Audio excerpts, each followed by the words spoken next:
Designing transactions. Transactions are a way that we can logically group our statements together so we can create a process that all works as one logical unit. So in this nugget, we're going to cover all the important aspects of transactions so we can design accordingly. So we'll start with a whiteboard just to freshen up on what transactions are all about. We'll also cover implicit versus explicit transactions. We'll talk about auto commit mode, and we'll even cover distributed transactions. From there, we will jump into the virtual Nugget Lab and we'll get a demo going. First on auto commit mode, which is the default, and it's good to understand what this is all about because our transactions can potentially behave differently depending on the kind of error that we receive. From there, we'll get a demo going on implicit and explicit transactions. I'll also get you familiar with the exact abort setting. And at the end, we will see how to work with nested transactions and how to save a transaction so we can do partial rollbacks. Let's get to it and start with some transaction design concepts. So as I mentioned, a transaction is just a way that we can group a bunch of transact SQL statements together to treat them as one logical unit. And it helps to get a real world analogy. The popular one is always the banking scenario. So let's say our buddy Walt here walks into a bank and wants to transfer $100 from his savings account to his checking account. That would be a debit on his savings and a credit to his checking. Now, if this wasn't wrapped in a transaction, this would be two separate processes. What would happen if the power went out in the middle? Well, depending on which one happened first, if the debit from his savings happened first, the checking would never happen, and Walt just lost $100. On the other side of that, if his checking was hit first and then his savings was hit second, he'd gain $100, and that would be the bank that we would all want to go to, right?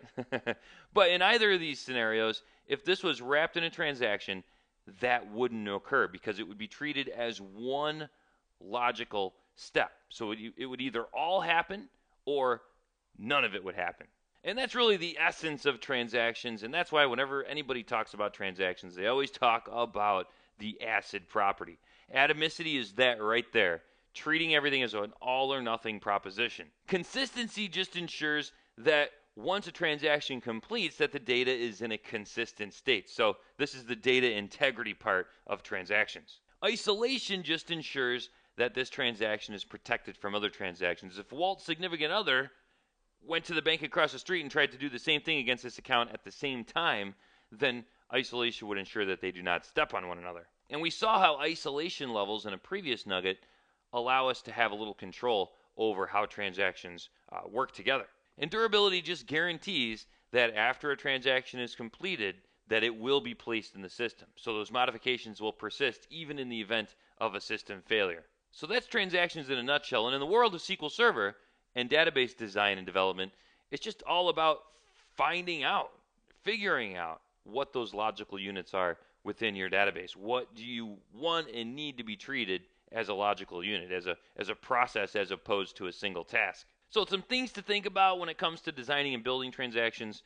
We have a couple of different kinds of transactions, implicit and explicit. Implicit transactions are started automatically, but we're going to be responsible for committing and rolling them back. And essentially with implicit transactions turned on, anytime a commit or rollback is encountered, the statement immediately following that will start a new transaction. So you have this chain of transactions going on.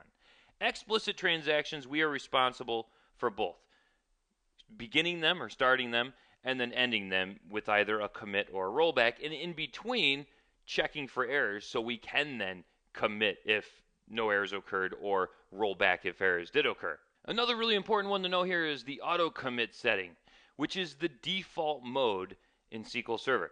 Now essentially what this means is that every individual statement is its own implicit transaction, but it cannot be rolled back, hence auto commit. And there are a couple of behaviors that you need to understand here. Number one is compile time errors. Say we submitted a batch with 4 or 5 statements, and one of them, say at the end of the batch, was a compile time error, like an invalid keyword or something like that. Well, the whole batch would get canceled. It wouldn't even get submitted or rolled back. So compile errors just causes batches to cancel. Runtime errors, on the other hand, say we had 4 statements and the last one caused a primary key violation. Well, in that case, the first 3 would succeed because they're each their own individual transaction, but that 4th one would get rolled back. So that's why we call that partial commits or partial transactions. So the database by default again is in auto commit mode, and it always operates in auto commit mode until we start an explicit transaction. So this is why it's generally good when you're designing transactions to go the explicit route. And in the past, it was always a pain because you had to do error checking after every single statement to determine if you needed to roll back.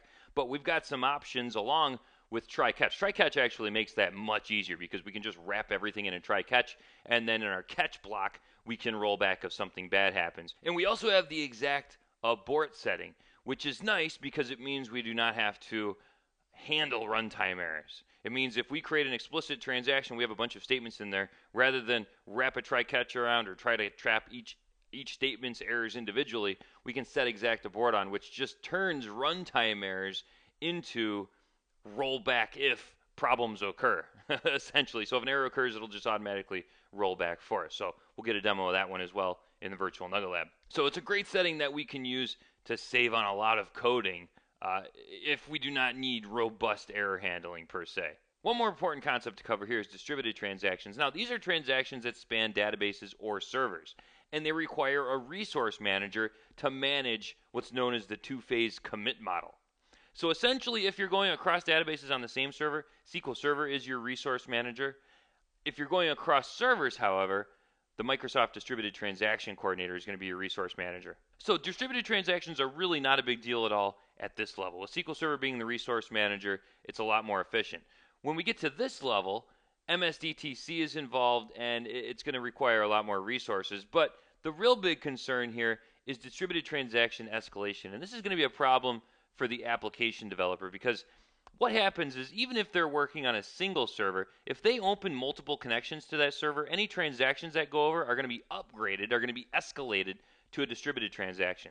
So it's just going to require careful connection initialization on their part to ensure that that doesn't happen. So there's the potential there for incurring some extra completely unnecessary overhead. All right, let's jump into the virtual Nugget Lab and learn how to work with transactions. We'll start with auto commit mode. We'll see how that works. We'll create some implicit and explicit transactions, and then we'll finish it up by working with partial rollbacks and learning how to save a transaction and work with nested transactions. Welcome once again to the virtual Nugget Lab. Let's jump into SQL Server Management Studio. We have a new project, 18.transactions. And the first thing we're going to do here is just look at how auto commit mode works. So again, this is the default mode.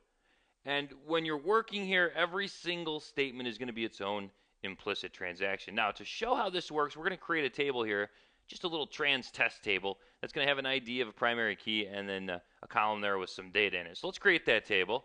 Now, the first one we're going to look at here is a compile error.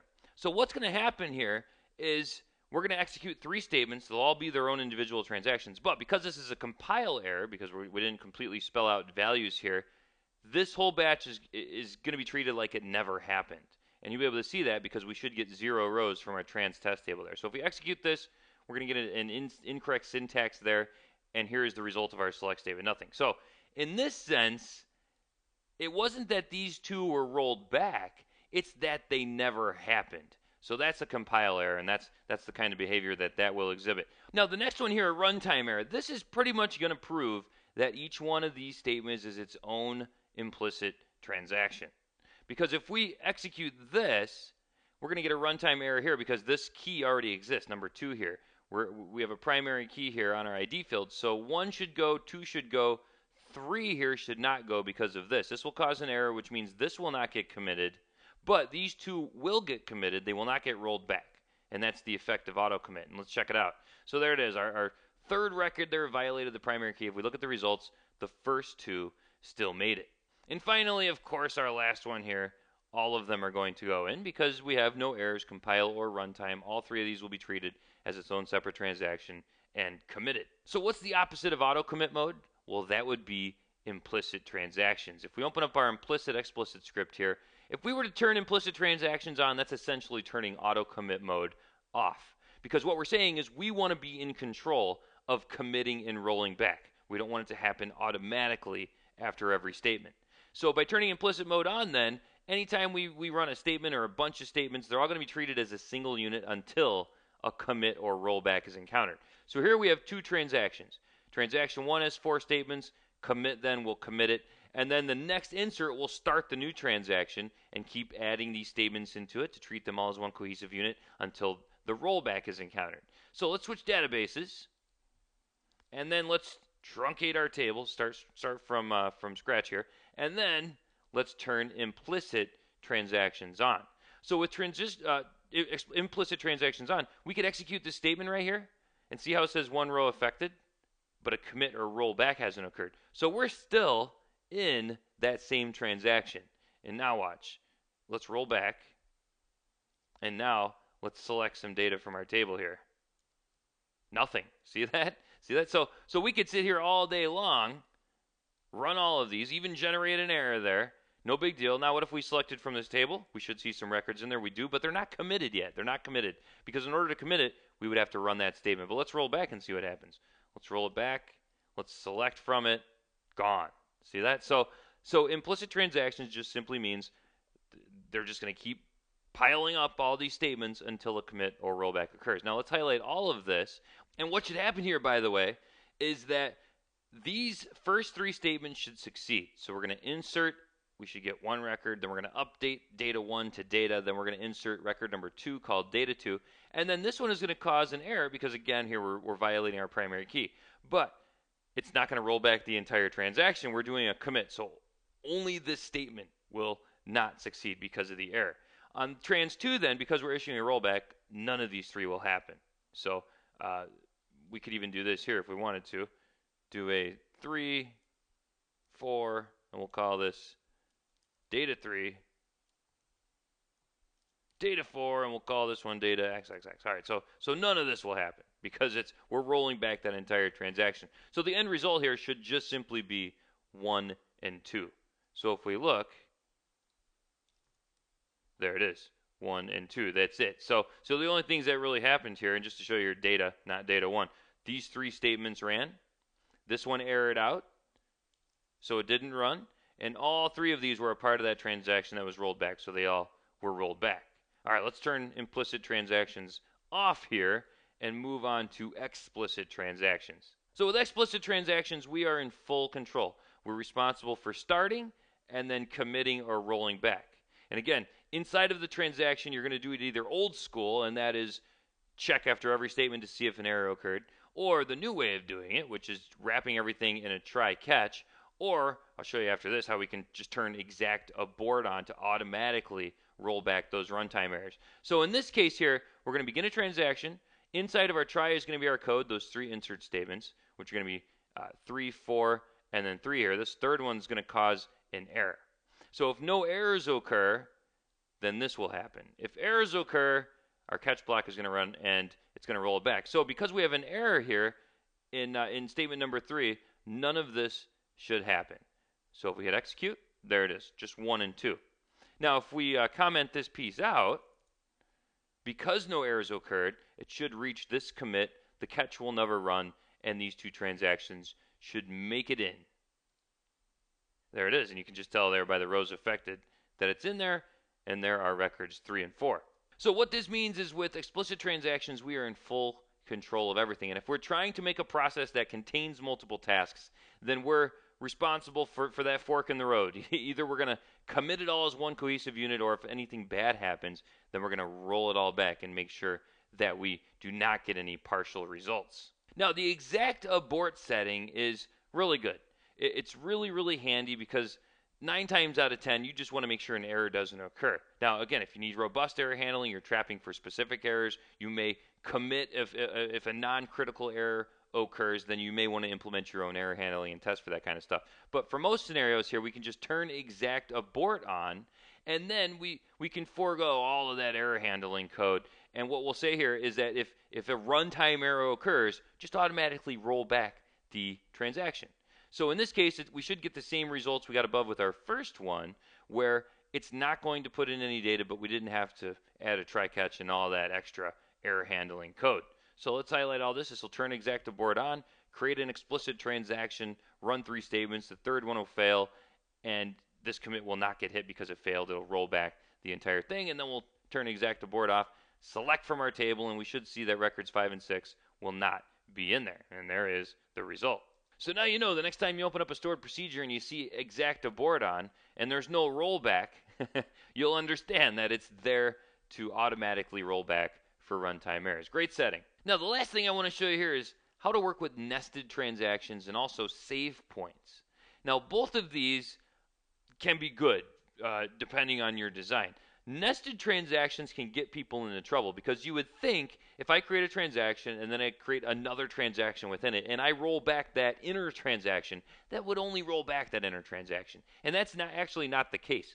No matter how many nested levels you go, whenever a rollback is encountered, it's going to roll back everything, all the transactions. So again, that can be one of those things that can be good if that's what you're aiming for with your design. But I've seen so many people try to build nested transactions thinking that when you roll back, it's only going to roll back the inner transaction. And that's not true. That's what save points are for. Save points allow us to do partial rollbacks. So first, let me show you nested transactions. And we're going to start here just by truncating our table. Let's switch databases. Excellent. Now, here's what we're going to do. We're going to create a transaction. Then within that first transaction, we're going to insert into trans test. And we can just print out the current transaction count here using the global variable. Then we're going to start a new transaction and insert another record. And then this should return 2. Now, rolling back the transaction is actually going to roll back both the inner transaction and the outer transaction. Then after that, we will run another insert statement. So the end result here is that we should only get this record because it's going to be in its own implicit transaction since there will be no transactions out there. Now, this will actually not work. We'll get an error because see this commit transaction? It doesn't have an associated begin trans because once we hit this rollback, remember it's going to cancel both of these. It's going to roll back both of these. So this just proves right here that nested transactions affect outer transactions. You can see by doing that, the commit transaction has no corresponding transaction. And if we then run our test, there's our result. Just the third one here. See that? So just this one ended up going through. So that just shows nested transactions, be careful when you work with them because they can have unintended consequences. But they can be nice if that's what your design is intended to do. If you're okay with rolling back all the transactions because they all depend on one another, then that's okay. Now let's take another one here. Let's look at saving transactions. This is what you'll want to use for partial rollbacks. So we can essentially do the same thing we just did, only you just roll back in segments. Roll back a transaction at a time rather than roll back all of our transactions. So here's what we're going to do. We're going to start a transaction, insert a record, and then we're going to save that transaction. This is going to create a save point because anytime we roll back after this after the save point, it'll roll back everything up to the save point. So here we're going to insert a second record here, number 5, date 5. We'll do a rollback, and it should only roll back this transaction. Then we'll do another insert, and then a commit. So our end result here should be that we have record 4 and record 6. Record 5 will be rolled back. So let's try this. Hit execute, and look at that. We only get record 6. So between these two, we have some good flexibility when designing transactions. We can go full-blown commit and rollback or partial commit and rollback. In the CBT Nugget, we learned how to design transactions. We started with an overview where we defined transactions, talked about those ACID properties, saw what auto commit mode is all about, saw the difference between implicit and explicit transactions, and even talked about some things to think about with distributed transactions. Then we jumped into the virtual Nugget Lab. We got an auto commit demo. We saw how implicit and explicit transactions work, and at the end here we saw how nested and save points work. I hope this has been informative for you, and I'd like to thank you for viewing.